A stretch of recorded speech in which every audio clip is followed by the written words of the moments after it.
Hello, listeners. Welcome back to Uncontested Investing. Today, we have an incredible guest joining us, Norberto Rodriguez. Norberto is a dedicated entrepreneur, a top-notch real estate agent, and the founding president of NAHREP for the Hartford County. For Norberto, real estate isn't just a career, it's a family legacy that has shaped his deep understanding of the industry. I'm thrilled to have him here. Let's get the episode started.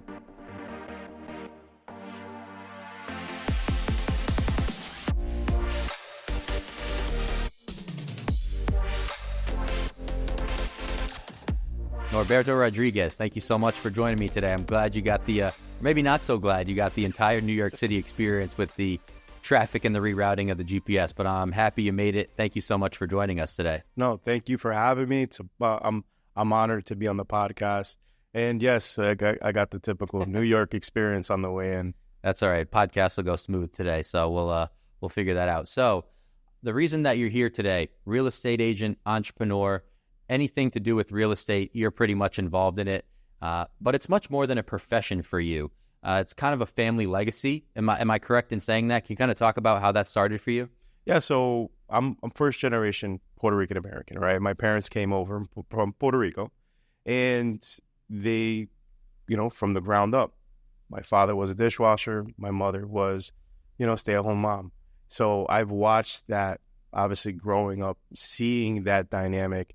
And I got introduced to real estate through my dad, right? So being able to actually emulate that to a certain extent is something that is near dear to my heart, right? And legacy is huge, leaving everything, whatever I'm doing in this life, passing it on to those that I love, right? So it's that much easier for them, right? And we slowly but surely build an empire. That's awesome. Now, I can imagine there's some pressure that comes along with that, though. Have you let yourself feel that at all? Have you kind of moved past that? Are you at a point in your career where you're confident, or is that something that you had to overcome early on of making sure you made it to make your father proud? And now, obviously, you're talking about leaving something behind for your children. So how do you deal with that? Well, the pressure's always there, right? It's just as you get older and you get more experience, is learning how to manage that pressure. Right? There's a lot of things as a professional that you could do ahead of time, like time management, like organization, right? Delegating.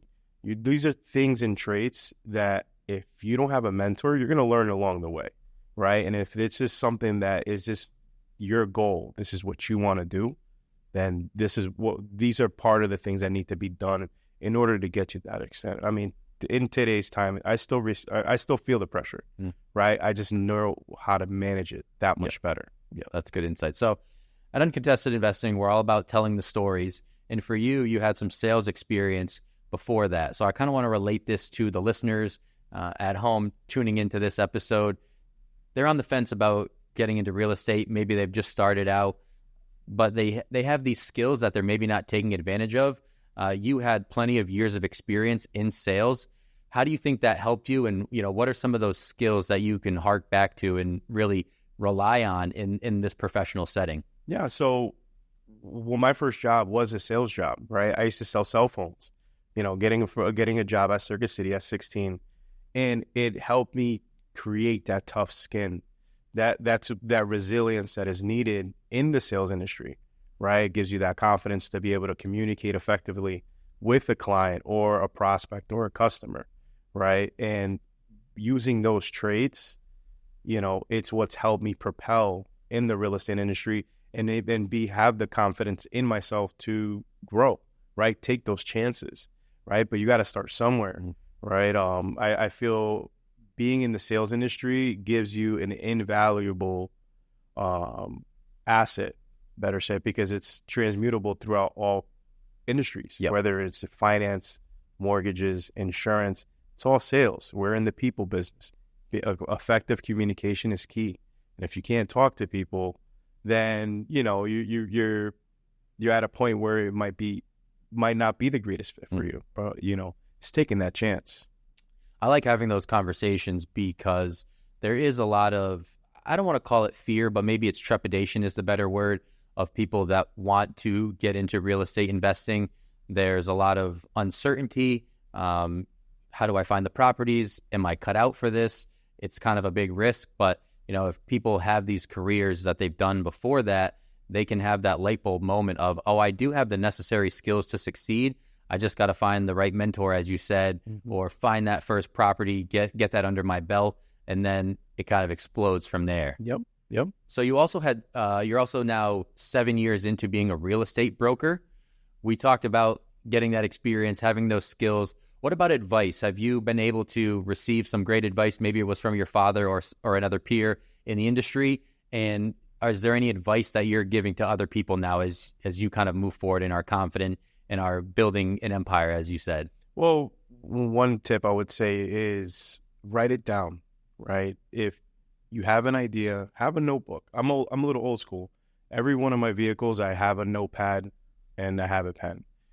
If I have something, let's say I'm having a call, you don't want to have everything in your head. Just write it down. Doesn't hurt to write it down on that moment, revisit it in the later moment, right? Another tip is, don't be afraid to take that leap of faith, right? If you do enough due diligence on any property, you'll gain that confidence. So once you work the numbers enough times, that number is always going to equal whatever you get, right? So it's just making that telltale, that decision, right, at that moment, and be okay with that. And if there's a consequence to it, you gotta also be okay with that. It's all the risk in real estate investing. Awesome. Now that we're on the topic of tips, I think we got to get into our first segment of the day. We're going to give a quick shout out to our sponsors, but we'll be right back with the Money Making Minute. Norberto, thank you so much for joining us, and stay tuned. REI Inc. is the premier monthly publication for real estate investors. Dive into a wealth of expert insights and knowledge from industry leaders and gain valuable regional market insights, ensuring you always have the best information right at your fingertips. Visit REIinc.com to elevate your real estate investment game today. So we're back with Norberto Rodriguez. And Norberto, everybody's waiting for your money-making minute tip. Thank you for providing two good ones on the front side of this break, but the money-making minute, right? So app, strategy, investment strategy, skill set, part of your habit or your daily routine. What do you think sets you up for success that you can share with our listeners that they could start maybe implementing tomorrow, next week, throughout the course of the rest of 2024 and beyond that can help propel them to success?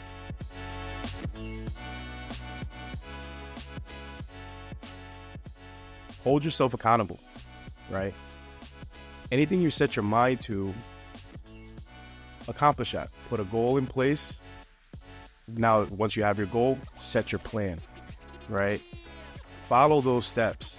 And if you miss a step, hold yourself accountable. Go back to it, do it again, right? Don't stop at, if you fall, get right back up.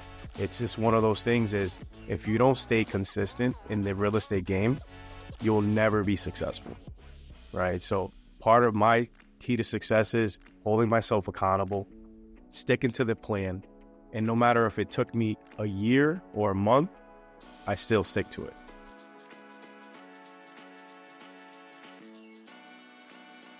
Norberto, that's a great tip. Accountability is a trait a president might have, and you are the president of NAHREP. That's NAHREP. So how proud are you that you ascended to that position? How did that kind of all come about, and what do you do at NAHREP for the investor community? So just to give you a little background on NAHREP, NAHREP is the National Association of Hispanic Real Estate Professionals, right? So we are the second chapter. So we handle Hartford County. So I'm the founding president of the Hartford County chapter, right? So I actually fell into NAHREP as a sponsor, right? So that's how I was initially introduced into NAHREP, came in as a sponsor, and, I built relationships with these people, with these other professionals in the same real estate industry, right? So through NAHREP is, how I've been able to ascend to where I'm at today, especially as a president, right? Because again, we're in the relationship business, we're in the real estate business, right? So, Hartford Cup being the president is definitely an honor, right? And accountability is huge, right? Because you are the face of that chapter, and the success of that chapter depends on you and your team. What are some of the tangible goals you have as you take on that new role?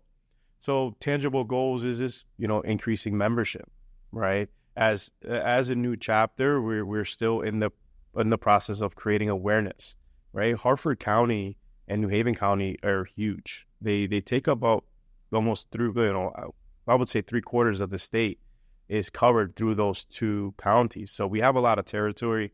We have a lot of awareness to spread. We're trying to get back to the community, and we're also trying to bring the real estate community together. There's one thing I've noticed, especially in Harford County, is a lot of brokers. Everybody's in their own little island. Nobody's really working together, right? And in a real estate transaction, there's two parts to it. You got the buyer side and then you got the seller side. And between those two entities, they have to work together to see this to a close, right? Speaking of NAHREP, you actually just had a rally event last week. Mm-hmm. So it seems to come up every episode. What does networking and building that community, what does that mean for investors? And how much can you speak to having people join that, having that sense of community, finding mentors, finding peers to bounce ideas off, maybe potential partners? I mean, the list goes on for some of the benefits to join a community like NAHREP. Yeah.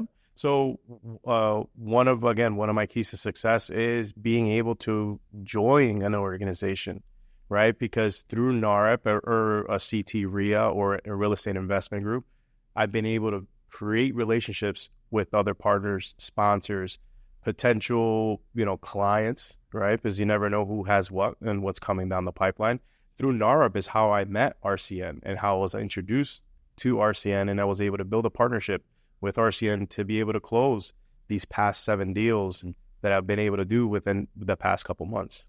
I think you covered that perfectly, right? There's so many opportunities and room for improvement, room for growth within those communities. At RCN Capital and on Uncontested Investing, that's something that we pledge, right? Finding those partners, finding those mentors.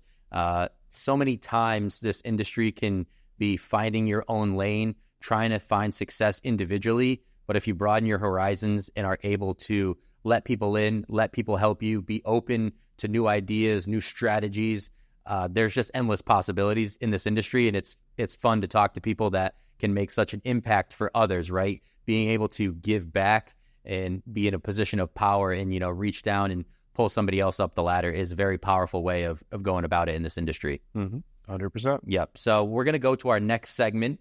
It's the deal breaker, deal maker. For this one, it's pretty simple. And I hope for a real estate agent, you've got some answers lined up for us because this is a really fun topic and a fun segment. So the deal breaker, what causes deals to break down in this industry? Is there something that you can pinpoint that breaks a deal down? And then conversely, what do all successful deals have in common?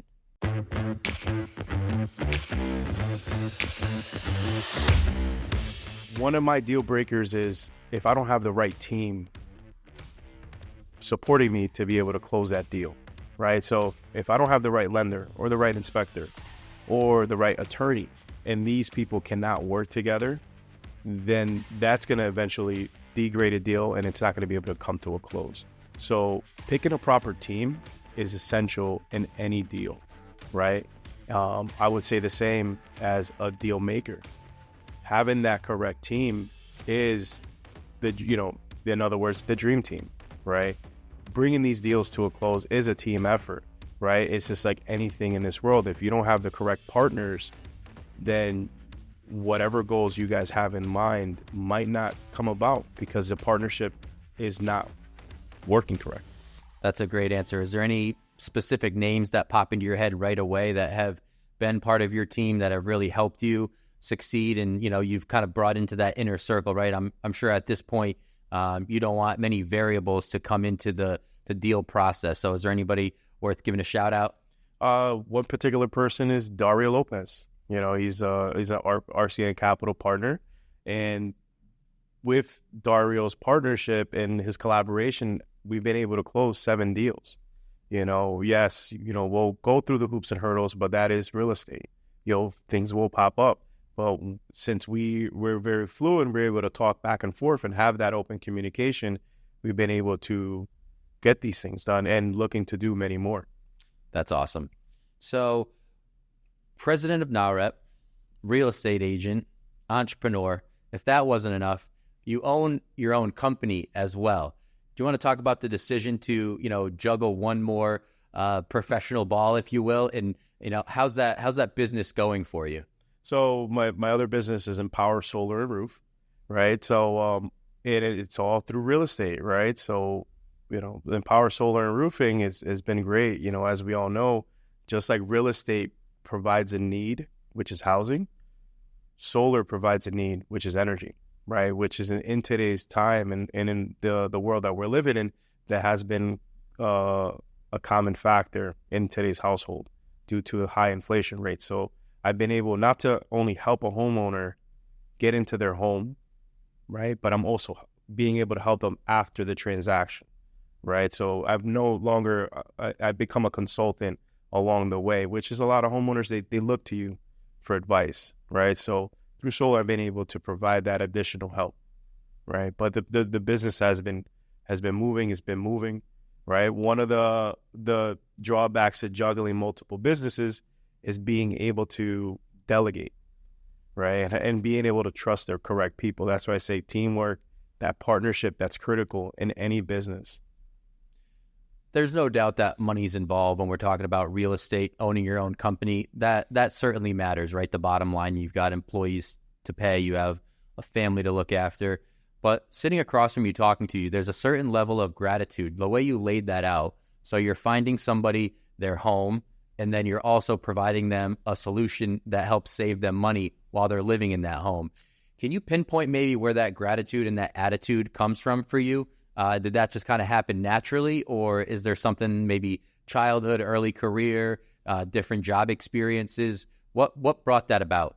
Well, I mean, I guess I would all have to give that to my parents, right? Being humble, right? Being able to help those who can't help themselves, or at least show them the way, right? And I've always it's a staple that it's near dear me to my heart. Same to what I'm teaching my son. Right. I want him to stay humble, right? If you can help others, help them. If you have that ability, do it. Don't hold back. Right. So it's just one thing, it's like the one hand washes the other. And I do believe in karma, right? What comes around goes around. So it's all ethics and business and, just being appreciative for the opportunities that you're given. That's awesome. I love hearing stories like that because it shows that there's room for both, right? There's room for the profit, but there's also room for the personality and the person behind the businesses. So the powerful answers just keep coming. Norberto, thanks so much. We're going to take one more quick break. We'll be right back to wrap this up. This has been a great episode of Uncontested Investing. Stay tuned. Thank you. Whether you are pursuing long-term or short-term ventures, RCN Capital has a wide range of loan programs that will help you reach your financial goals. We have loan programs for fix and flips, long-term rentals, new construction, and even multifamily properties. And don't forget to ask about our Platinum program for very experienced investors. To learn more about our loan programs, click the link in the bio or send an email to info@rcncapital.com today. And we're back with Norberto Rodriguez on this week's episode of Uncontested Investing. Norberto, I'd be remiss if I didn't ask you priorities and qualities of a good leader for you. You've risen to leadership in so many different avenues, and it's something that seems like it comes natural to you. But what are some of your priorities or goals per se as a leader that you want the people that follow you to take from you? Well, one of my priorities, I would say, is again, accountability, effective communication. Being a leader is not only having the vision, but actually also applying effective listening. So if you have multiple partners, or you have a board, or you have an assistant they're talking to, you got to be able to transmute what they're taking in and being able to either provide a solution or assist, right? And it's okay to let others run a little bit, right? Giving them that free reign, because you never know. They might be able to bring something to the table that you didn't even think about, right? And it's, again, having that pliability where you're able to be flexible, right? Also, one of the traits of being a leader, again, is accountability. If this is the goal, stick to the goal, stick to the plan, right? No matter how long it takes, just make sure that you get there eventually. That's some really good insight because, the job doesn't stop when you rise to that fancy title, so to speak, right? So, the work maybe even gets harder, and you have to dig in a little bit more, roll your sleeves up more, if you will. So being as you juggle so many different responsibilities, business owner, entrepreneur, president of a real estate community, what's been the biggest challenges for you, and how have those impacted you, and how do you work around those, I guess? Biggest challenge I would say is time management, right? Being able to separate your professional life to your personal life, right? So time management has been it's been tough, especially when you have a family, right? And in the real estate industry, there is never a day off. You work 7 days a week, 24/7.